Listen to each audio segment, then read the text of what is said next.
how are your wrists feeling right now? You feel up to do a little wrist stretch? Honestly, that's another area I don't want to mess with because I've had really bad hand cramps uh every day. I think it's from the long 12 hours a day playing video games and mashing that A and W keys a lot. Yeah. Um I'm getting hand cramps. Let's pick a hand. Which hand you want to work with for Do now. the Okay. one. All right. So now see if you can get your elbow supported somewhere. Like I've got a little table that I'm on right here. So it's my elbows sitting on there so that we can kind of isolate the wrist a little bit. Let's start out just putting your hand flat and your wrist straight and have it straight up and down with your elbows supported on your table surface. And let's just get comfortable in that pose right there. See if you can scan all your fingers, your hand, your wrist down to your elbow, and see if you feel anything tight there, even like a level 1 kind of tightness. Is everything totally relaxed? Yeah, it all seems pretty relaxed. I don't notice any pain. Okay, cool. And now we're going to slightly tilt the hand at the wrist only, so towards the direction of your little finger. And you might be able to see I'm just making a slight tilt there.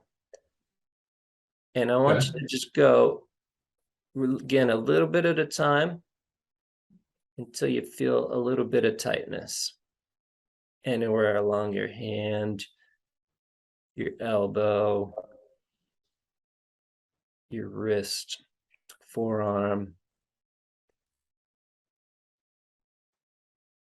Okay. I think I found some tightness. Okay, where do you feel it? Right here. Okay, so that would be on um, the outer part of your hand, right? So you're tilting towards your thumb, is that right? Or are you tilting towards your pinky? Pinky. Oh, okay. All right. I can't tell from the angle, but that's fine. Oh, you don't have to move. Okay, there we go. That's good. All right. And now, how tight, 1 to 10, would you call that? Um, it's like a three that could become a seven really easily. Okay. Like when you're doing a toe touch, and you can touch your toe, but if you go 1 inch more, it's just gonna like go to a 10. Mm-hmm. Okay, so that is a little deeper than ideal. Now, see if you can pull back just 1 notch from where you feel that like level 3. Yeah, right about here. But honestly, I don't think my hand can go any further physically. Yeah, it can probably go a lot further than you realize where you're free of tension in your wrist. Now, I've seen people bend their hands completely backwards, completely forwards. There's actually a ridiculous range of motion in some of our joints that we don't realize if we're free of unnecessary tension. So, but what we want to do is kind of extend that area where it can be free. Tension doesn't just go from a 0 to a 7 right away. It doesn't even go from a 0 to a 3 right away, which is kind of where we're at right now. But if you're really careful about paying attention, you realize that even getting from a 0 to 3, that there's multiple stages of tightness in between there. It can be a little easier to feel those when you're high. And I want to suggest that as well, as there's a psychedelic effect from weed, in addition to the muscle relaxation effect that helps, that allows you to feel some of those sensations of real gentle tightness, which sounds like an oxymoron, but really, tightness has a huge range. It's not just a loose to tight immediately. And if you can feel those early ranges of tightness, and then you can kind of do what I call lateral movement and say, okay, if we get to like a level 1, level 2 tightness, we know if we go any further, we're going to get into higher levels.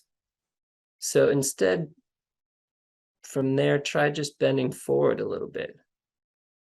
See if you can keep that same level 1, level 2 tightness while really, really slowly bending forward and staying focused on that area where we first felt the tightness. What we're kind of looking for here, I call micro releases. So where you feel kind of a little click, a little pop, you might hear a little bit of sound coming from it, you might not. It might just feel a little bit funny. I felt something vibrating just a second ago. I had to look up at my hand. I thought maybe like there was some sticky stuff caked on, Oh but it yeah, was just the muscle fiber just kind of like yeah. vibrated. Those little cracks. So that what these are is there's collagen that forms in our muscle knots, and they kind of support their method of staying tight by having some static kind of glue in between the muscles to keep them tight so that they don't have to worry about tightening up all the time. But now then, when you actually get some of those muscle fibers to move, those collagen bonds will start to break because they realize, hey, I'm not needed. This muscle is one that's going to transition between contracted and expanded. So I don't need to keep it glued in place to make things easier because it needs to move. So when we feel those little cracks like that, know that, hey, I'm in a good spot probably. This is kind of that border area. Usually you'll feel these. You're usually not going to feel a lot of these if you're way deep into your range of motion. But if you're just barely into it, then as you move through that kind of 1 to 2 level tightness area, and I'm just kind of starting to do little circles really slowly around with my hand, which you can kind of do as well. So our goal is to stay in that barely just starting to tighten up area, and then kind of circle around it. See if you can kind of picture in your mind that tight area and think, okay, what is it doing? Is it getting tighter when I get to this spot? Is it getting looser? It's all about kind of mapping your tight ranges. And if you can go even a little slower than I see there, that would be more ideal. So anytime you move quickly through an area, your muscles aren't going to have time to come up with new engagement positions. So most of the time we go quick through motions, and our body doesn't have time to decide, oh, okay, is the best muscle ready to work here? Or should I just tighten up the ones I always tighten up when I get here? It just says, all right, well, I got to get there quick, so I'm going to do what I know works. And that's usually going to be the tighter way. And we're not going to get access to the muscles that should be engaging because those other ones are jumping in and doing the jobs of the ones that should engage. Yeah, I felt what you're talking about just a minute ago. When I was on my downward motion of the circle, like I felt tension all over here. And I guess I kind of wanted to rush through that spot because I guess I was kind of certain on how I was going to hold that without discomfort. But when I held it and I kind of just released, like this inner part of my forearm just kind of released, and I Yeah. realized that I only need to really support myself. but I was kind of trying to do it with this consciously or subconsciously.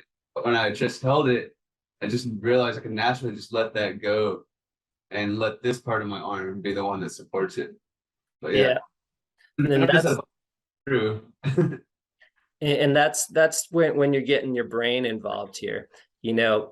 Flexibility is about half in your muscles and half in your brain. Yeah. So, you know, if you were to completely disconnect your brain, you still have all those collagen bonds that are keeping you from being flexible, but it would prevent you from engaging that unnecessary tightness, which support those muscle knots and keep your motion out of there.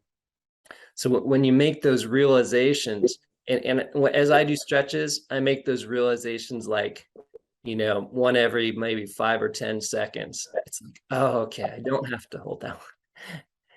And it feels weird. It's like, I understood that the last 20 times that I didn't have to be tight. But when I got to this new position, I had to again convince myself that you can let go.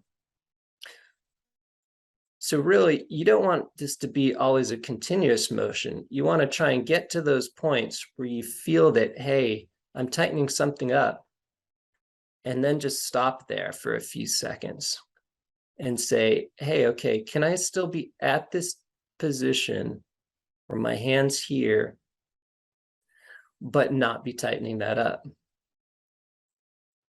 And so you kind of just keep doing that until you can convince your body that, hey, nothing needs to be tightened there.